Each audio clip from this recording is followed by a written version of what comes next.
I was mad. I was heartbroken. I had a new baby. I was devastated. I didn't even talk for 2 months. As much as I talked. Willie D. Live. Yeah. Where were you when they came and got you? In my living room, in my pajamas, had just fed my baby, was watching Young and Restless. When it finally went down, were you relieved?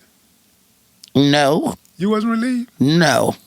I never could imagine myself like really being a fugitive, I mean, I was sort of like on the run for sure. I was nervous about that all the time, but who wants to get caught? Who wants to go to jail? No, you don't want I would have been great to never go to jail. You don't want to get caught, but you do want peace. Well, I got it now. When you running from the police. Yeah, because they could have got me now. They coming. They could have got me now. Yeah. In the middle of my success. Right.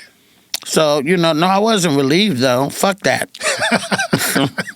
No.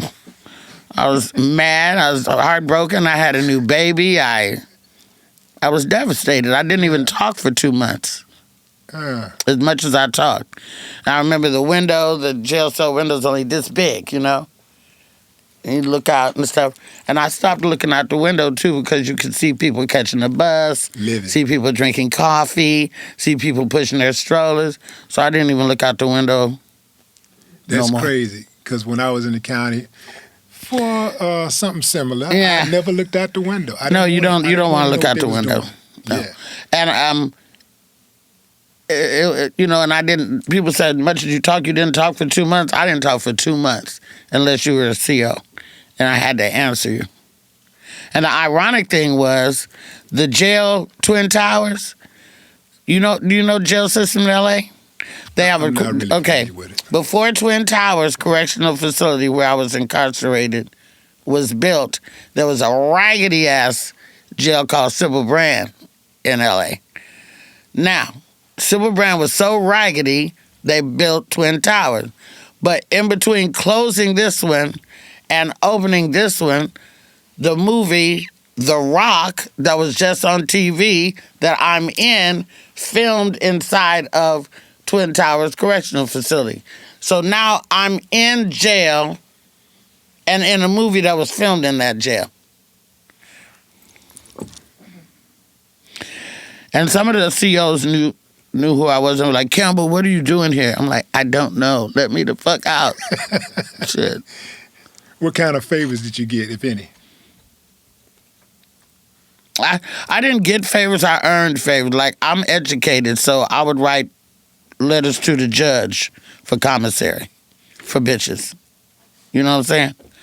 They were illiterate, crackos, all this kind of stuff. And so they would be getting ready to go to court, and they knew after a while that I was good at writing. So I would write letters to the judge for them for commissary. But I didn't get no favors. If your life was a road trip, if your career was a road trip, what would be the most memorable pit stop along the way?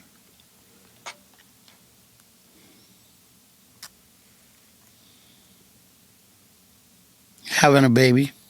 I never thought I would. Didn't want one. Didn't care.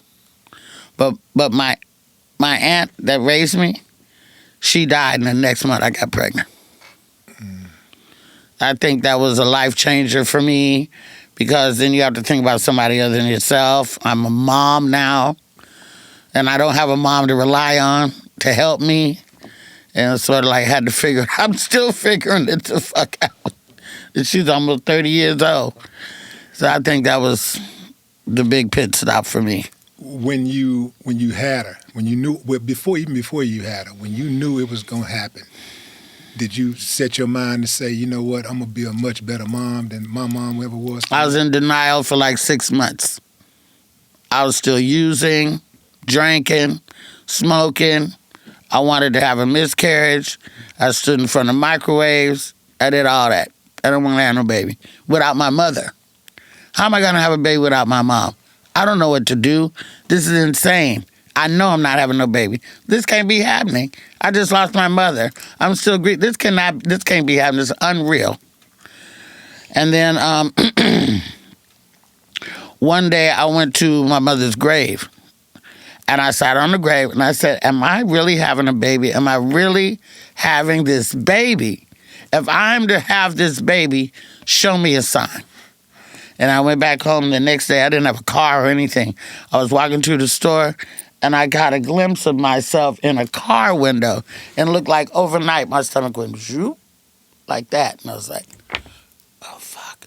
And then my girlfriend's like, are you ready to go to a fucking doctor now? Are you ready now? So I went and had a blood test, said positive. I'm like, no, do it again. I had another blood test, they said positive. And that, in like my 5th month, is when I started prenatal vitamins and stuff. But I didn't stop using. At what point did you say to yourself, I am going to give this baby the world? The day that we got left alone by ourselves.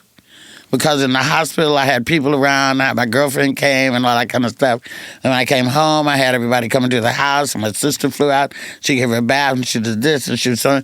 But the day that everybody left, and it was just me and her, and she's laying there, I said, well, I guess it's you and me. And that's when shit changed. Yeah, you just painted that picture. I see that. That's beautiful.